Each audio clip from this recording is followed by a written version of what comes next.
Family, today let's talk about how to win over women. Many boys have been defeated repeatedly in the pursuit of girls. Oh, why? In fact, it all comes down to one reason: their thinking is too limited. Think about it. Do you often see such a scene? When a boy sees a girl he likes, he can't wait for a second and quickly adds "we chat." After adding, he can't wait to start chatting. After chatting for a few words, he is anxious to ask her out.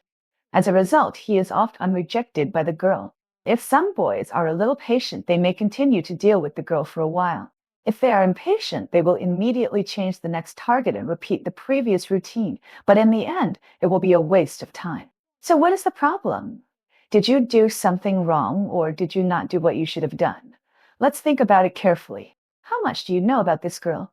For example, if you know that this girl is a complete face control, but you yourself look ordinary, or you know that she is very materialistic, but you are a poor boy with little money at this time, you still keep rushing up to chase her. Is it appropriate? Definitely not appropriate. This is called the goods do not match the picture. The hardware conditions are not. Even if you are good at chatting, have a high emotional intelligence, and are excellent in these software aspects, in the face of such a hardware gap, it is of little use. This is a structural problem and it is difficult to solve. For example, if you know that a girl doesn't like spicy food, you still keep talking to her about how delicious hot pot is. You know that she likes to travel and play everywhere, but you talk to her about the life of the otaku, playing games and watching TV at home every day. Will this work?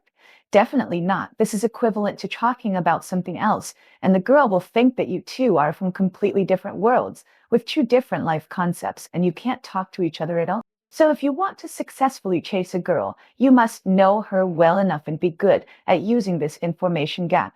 Otherwise, you will be like a headless fly bumping around everywhere, and in the end, it will definitely be a waste of effort. So how to use this information gap specifically? It's very simple, just observe and test. Let me give you an example.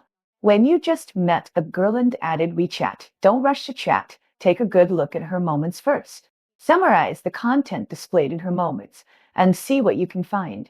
For example, most of the content in her moments is about traveling everywhere, posting high-end hotels, luxurious meals, and photos of various internet celebrity check-in places.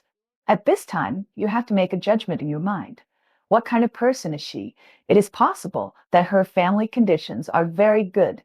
She is a lady from a wealthy family, and she has lived a rich life since she was a child. So she has the capital to eat, drink, and have fun everywhere. But it is also possible that she is a more vain and materialistic girl in the circle, who likes to show these glamorous lives in moments to satisfy her vanity. After making this preliminary judgment, you can confirm your thoughts through chatting to see what kind of person she is. You can guide her from the side and talk about some topics related to these. From her attitude and content of reply, you can roughly judge the real situation. For example, you can ask her if she has traveled anywhere recently and if she has encountered any interesting things during the travel.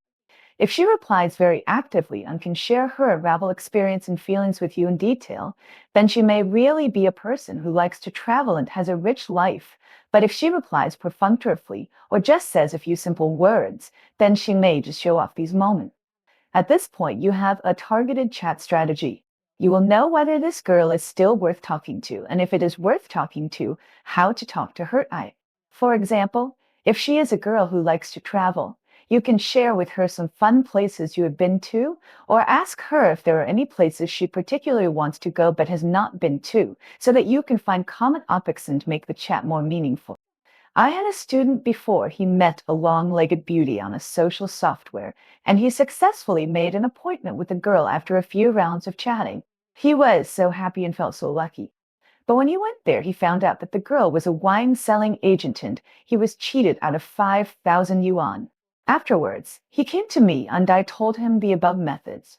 He slapped his thigh and said, "Why didn't I find out earlier? She kept telling me that we should go to XX for a drink." You see, if he had noticed this information earlier and judged the girl's true purpose through observation and probing, he would not have suffered such a big loss. Information gap can not only help you do the right thing, but also allow you to make accurate predictions. For example, if you already know in advance that the girl is a person who likes small surprises, you can make some plans in advance. For example, on Children's Day, give her a bouquet of flowers when she gets off work, and write happy holidays to Exec's little friend on the card. This kind of small surprise is both considerate and reflects your intentions, and the girl will definitely be very touched. In this era, it is not like the past. Just relying on your strength and a few words to please a girl and win over a woman is out of date.